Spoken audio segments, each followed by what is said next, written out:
Cette vidéo contient du spoil, mais personnellement je te conseille d'aller au bout. Faible à la vue de tous et fort dans l'ombre, Obito a clairement eu une vie remplie de plusieurs vies. Un début en paix, un chemin rempli de haine et une finalité que vous connaîtrez. Comme quoi dans la vie rien n'est jamais fini. Tu peux commencer avec un bon objectif, prendre un mauvais chemin et peut-être finir vers le bon. Personne ne doit juger un individu sur ce qu'il voit de lui, car personne connaît son vécu et sa finalité pourra peut-être même un jour finir par nous sauver.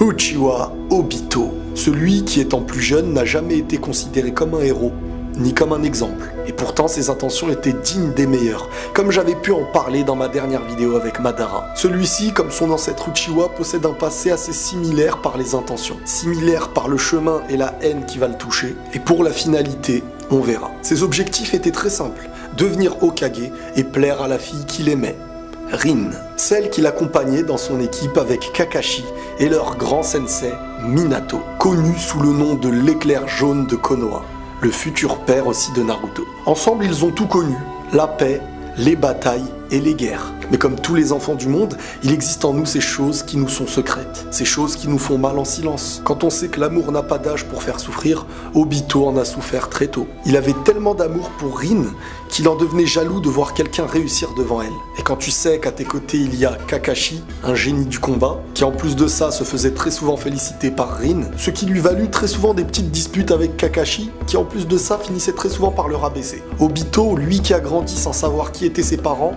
et à partir de ça, on peut très vite comprendre que cet individu n'a pas envie d'être rabaissé. Car comme on le sait, celui à qui il manque la base fera tout pour qu'on croie qu'il ne manque de rien. Et son rêve de devenir Hokage colle très bien avec son envie d'être reconnu de tous. Car par le passé, personne ne l'avait reconnu. Vu comme ça, on dirait clairement que je raconte l'histoire de Naruto, et c'est vrai qu'il y a beaucoup de similitudes avec Obito. Mais au cours de l'histoire, vous allez comprendre beaucoup de choses. Pour moi, Obito, c'est celui qui a une histoire tellement longue qu'on pourrait croire qu'il a eu plusieurs vies. Et qui dit aussi plusieurs vies, dit beaucoup de douleur. Une vie aux yeux de tous, et une vie caché dans l'ombre. Alors qu'il se disputait très souvent avec Kakashi car celui-ci possédait une discipline assez stricte, Minato expliqua un jour seul à Obito pourquoi Kakashi en était arrivé à là. Comment il en était arrivé à devenir si froid et strict. Et c'est en lui racontant le passé de Kakashi, la mort de son père, que Obito commença à cogiter et à essayer d'accepter Kakashi comme nouveau capitaine, jusqu'au jour où Rin fut capturé par un clan ennemi. Kakashi s'opposa à l'idée d'aller la sauver, car étant assez strict sur le règlement, il expliqua à Obito que c'était une vie de shinobi, et qu'une vie de shinobi c'était aussi savoir faire des sacrifices, et que le plus important c'était de faire sa mission et d'accepter les règles. Et c'est à ce moment-là qu'Obito, clairement en désaccord avec lui sortit cette phrase. « Celui qui n'accepte pas les règles est un moins que rien, mais celui qui abandonne ses amis est encore pire qu'un moins que rien. » Cette belle phrase qui Kakashi à l'avenir sortira très souvent à ses élèves, Naruto, Sasuke et Sakura. Mais cette belle phrase a clairement aussi changé un petit peu la mentalité de Kakashi. Obito l'avait devancé, il était parti tout seul à la recherche de Rin, à la recherche de celle qu'il aimait, celle qu'il risquait de perdre. Et revenir de la mission sans la fille qu'il aime de tout son cœur, ce serait à ses yeux la plus grande douleur de sa vie. Obito, seul face à ses ennemis, commençait à être en danger jusqu'à l'arrivée de Kakashi, qui en voulant même sauver Obito a reçu un coup de kunai sur l'œil. Et en essayant de le sauver, Kakashi en a perdu son œil gauche. Et en voyant tout ça, Obito ressentit beaucoup de tristesse, d'injustice, et son envie de sauver Kakashi et Rin éveilla pour la première fois son Sharingan. Tout se passa presque comme prévu jusqu'à cette grotte, ce lieu où le clan ennemi avait emmené Rin. Et à ce moment-là, une petite bataille entre Obito, Kakashi et leurs ennemis. Et pendant cette bataille, à un moment donné, il y a eu un éboulement de rochers. Kakashi étant déjà au sol, Obito faisait tout pour le tirer d'affaire. Et c'est en voulant le sauver de la mort qu'Obito fut écrasé par des rochers. À ce moment-là, Kakashi faisait tout le nécessaire pour essayer de le tirer d'affaire, en essayant de le sauver de la mort, du danger, de tout ce qui pouvait lui arriver de pire. Mais Obito, qui à ce moment-là commençait à succomber, étant conscient que la mort était proche, demanda à Kakashi d'arrêter. Et avant ce dernier souffle, Obito s'était rappelé qu'il n'avait pas encore donné de cadeau lors de la promotion de Kakashi. Il s'est vu offrir l'un des meilleurs cadeaux que Kakashi a pu obtenir dans sa vie. Alors qu'Obito en était jaloux, il lui a donné la dernière force qui lui restait. Il lui a offert son œil, son Sharingan, qui en fin de compte remplacera l'œil que Kakashi avait perdu.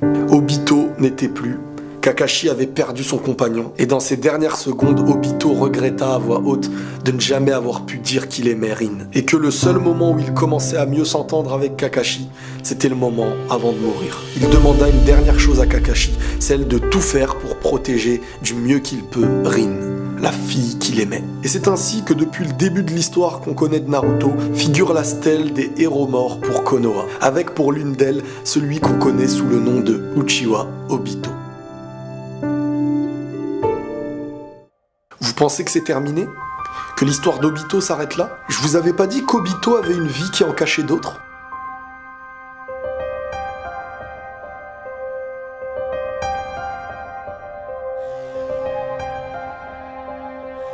Une nouvelle histoire commence là où s'arrête une autre. Cette histoire qui n'a pas été connue de ses amis, mais elle a été vécue de manière solitaire par Obito, lui qui était laissé sous les rochers, et imaginé mort pendant des dizaines et des dizaines d'années. Alors que tout était fini, qu'il ne restait presque que son agonie, le cadavre d'Obito fut découvert par un personnage. Un personnage qui avait décidé de le prendre et de l'emmener dans un lieu tenu secret, en essayant de faire tenir le peu de vie qui lui reste à l'aide des cellules du grand Hashirama. Qui pourrait être le mieux placé pour posséder des cellules d'Hashirama? Un autre personnage qu'on croyait mort depuis bien longtemps, Uchiwa Madara, très âgé et dont on ne sait même pas comment il a fait pour rester en vie. Mais ce que l'on sait, c'est qu'il a réussi à survivre et à créer une petite science à l'aide des cellules d'Hashirama. Madara avait survécu secrètement dans un enclos connu de personne avec une science inconnue de tous, pour au final trouver un équilibre et pouvoir revenir. Étant enfin prêt à retrouver ses amis, Kakashi et Rin, voilà qu'un nouveau personnage fit une apparition. Celui-ci, créé par Madara, s'en vient à annoncer à Obito que Rin et Kakashi étaient clairement en danger de mort. Obito se précipita pour aller aider ses amis, mais son corps n'était pas encore prêt.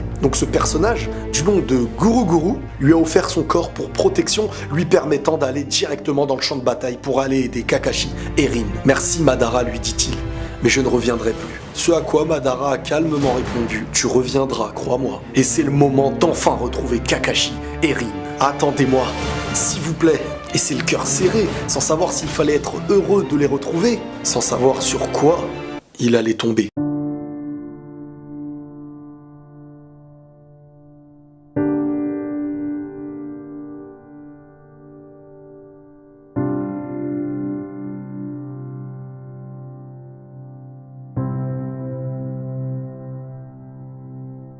J'ai pas forcément besoin d'expliquer cette vision, le mieux ce serait même d'essayer de la ressentir. Je vous avais dit qu'Obito avait eu les meilleures intentions du monde, mais dans la vie, il ne suffit pas que des meilleures intentions, il faut parfois en avoir le vécu pour comprendre certaines douleurs. Et on juge à première vue les apparences sans parfois comprendre le vécu qui a mené à cette apparence. Obito, désormais ne s'appelait plus Obito. Ses objectifs avaient changé, et comme Madara avait pu lui annoncer, il était de retour dans cet enclos. Madara lui fit part de ses projets, Madara lui expliqua que la paix n'existait pas et que pour y arriver, il fallait créer cette illusion de paix. Obito, rongé par la haine et cette envie de la nourrir, s'était mis à suivre le même objectif que Madara. Et avant que Madara puisse mourir, il réussit à éveiller le Rinnegan qu'il a transmis ensuite à un enfant inconnu de tous, celui qu'on connaît aujourd'hui sous le nom de Nagato. Le Rinnegan de Nagato était celui de Madara. Et c'est dans l'ombre qu'il commença avec l'attaque de Konoha, ce qui lui permettait de reprendre Kyuubi qui était à l'intérieur de Kushina, qui à ce moment-là était en train d'accoucher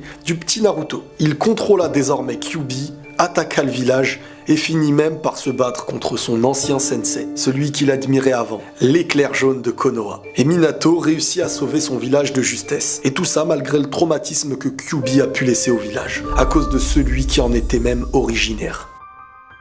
Parmi les consignes de Madara qui ont été données à Obito, il y avait celle de faire ami-ami avec Nagato, celui qui possède désormais le Rinnegan de Madara, et l'objectif était simple, celui de faire revivre Madara à l'avenir à l'aide de ce Rinnegan. À la tête de Obito, Yaiko, Konan et Nagato, l'Akatsuki vit enfin le jour. S'en est suivi plusieurs batailles, des petites comme des grandes, tout ça pour mener jusqu'à cette dernière grande guerre des shinobi, celle qu'on connaît tous, celle où Obito, caché derrière son masque, se trouva un jour face à face avec Naruto, mais surtout face à celui qui était son plus grand ami à l'époque, Kakashi, qui ignore encore qui se cache derrière ce masque.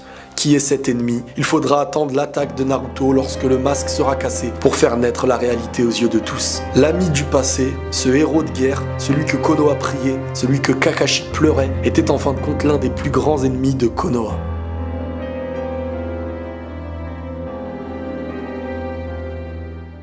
l'histoire n'est pas finie. Et pour en arriver à cette fin, il faudra peut-être passer par un nouveau chemin ou un nouveau personnage. Les amis, j'espère que cette vidéo vous aura plu. Je compte sur vous pour la liker, commenter, vous abonner.